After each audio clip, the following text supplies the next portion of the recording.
नमस्कार, national media news agency में आप सभी का बहुत बहुत स्वागत है। मैं हूं आपके साथ भावना। चलिए रुक करते हैं आज की तमाम ताजा खबरों की ओर। नवनियुक्त नगर पालिका अध्यक्ष सुमित चौधरी के वादों की हवा सेलाकुई में जगह जगह लगे कूड़े के ढेरों ने निकाल दी। औद्योगिक नगरी सेलाकुई, जो कभी विकास की चमक से जगमगाती थी, आज कूड़े के अंबारों और प्रदूषण की बदबू से सांस लेना मुश्किल कर रही है। देहरादून पामवटा राष्ट्रीय राजमार्ग से लेकर शहर के भीतरी रास्तों तक जगह जगह बिखरे कचरे के ढेर न केवल पर्यावरण को नुकसान पहुंचा रहे हैं, बल्कि स्थानीय निवासियों और हजारों मजदूरों की सेहत पर भारी पड़ रहे हैं। चुनावी वादों में नगर पालिका सेलाकुई के नेताओं ने कूड़ा मुक्त सेलाकुई का सपना दिखाया था, लेकिन हकीकत में शहर की हालत इतनी बदतर हो चुकी है कि गोवंश तक प्लास्टिक खाकर जान गंवा रहे हैं। स्थानीय निवासी वीरेंद्र सिंह रावत ने हाल ही में सोशल मीडिया पर अपनी चिंता जाहिर की। उन्होंने सेलाकुई के NH 72 पर भारी वाहनों की अंधाधुंध आवाजाही, ध्वनि प्रदूषण और कूड़े की समस्या को उठाते हुए जिलाधिकारी और ट्रैफिक पुलिस से कार्रवाई की गुहार लगाई। रात में ट्रकों के हॉर्न से नींद उड़ जाती है और सड़कों पर कूड़े के ढेरों से दुर्गंध फैल रही है। क्षेत्र की नालियां शिविर के पानी से ओवरफ्लो हो रही है, बच्चे बुजुर्ग परेशान हैं, लेकिन नगर पालिका प्रशासन की ओर से कोई ठोस कदम नहीं उठाया जा रहा, उन्होंने बताया। शहर की सड़कों पर कूड़े का राज गोवंश की जान पर बनाई। सेलाकुई के मुख्य मार्गों पर दिन भर गोवंश को प्लास्टिक और कूड़ा खाते देखा जा सकता है। स्थानीय किसान और पशुपालक बताते हैं कि पिछले एक साल में दर्जनों पशु इसी वजह से मर चुके हैं।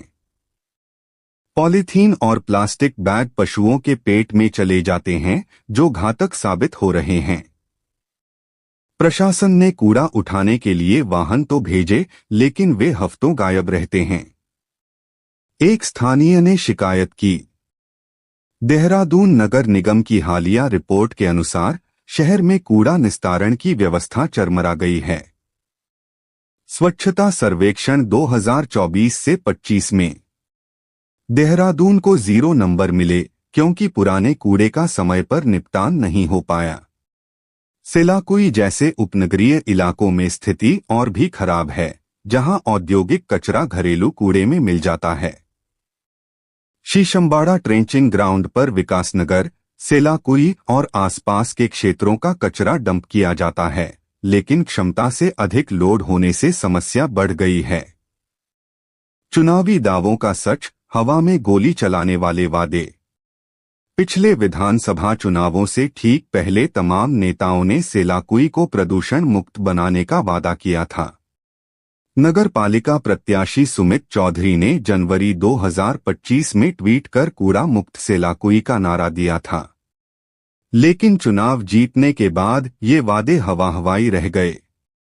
स्थानीय स्तर पर कुछ स्वच्छता अभियान चले, जैसे ICRIISWC ने अक्टूबर 2025 में चोरखाला और बायाखाला गुरुद्वारे में सफाई कार्यक्रम आयोजित किए, लेकिन ये छिटपुट प्रयास साबित हो रहे हैं। नेशनल हेल्थ मिशन ने अगस्त 2025 में सिडकुल सेलाकुई में डेंगू मलेरिया जागरूकता सत्र चलाया, जिसमें औद्योगिक स्वच्छता पर जोर दिया गया।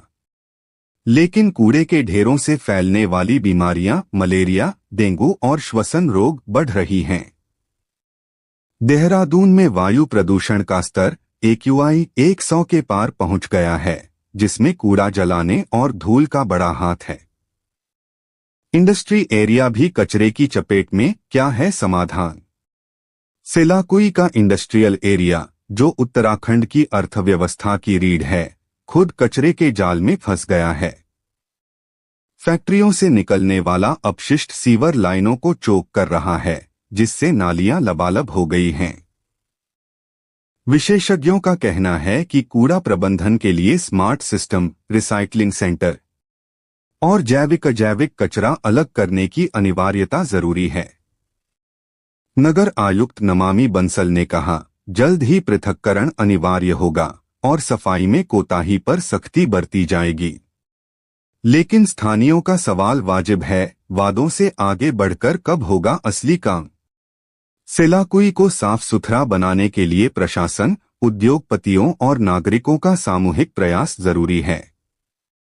अगर अब भी सुस्ती बनी रही तो यह औद्योगिक हब बीमारियों का अड्डा बन जाएगा।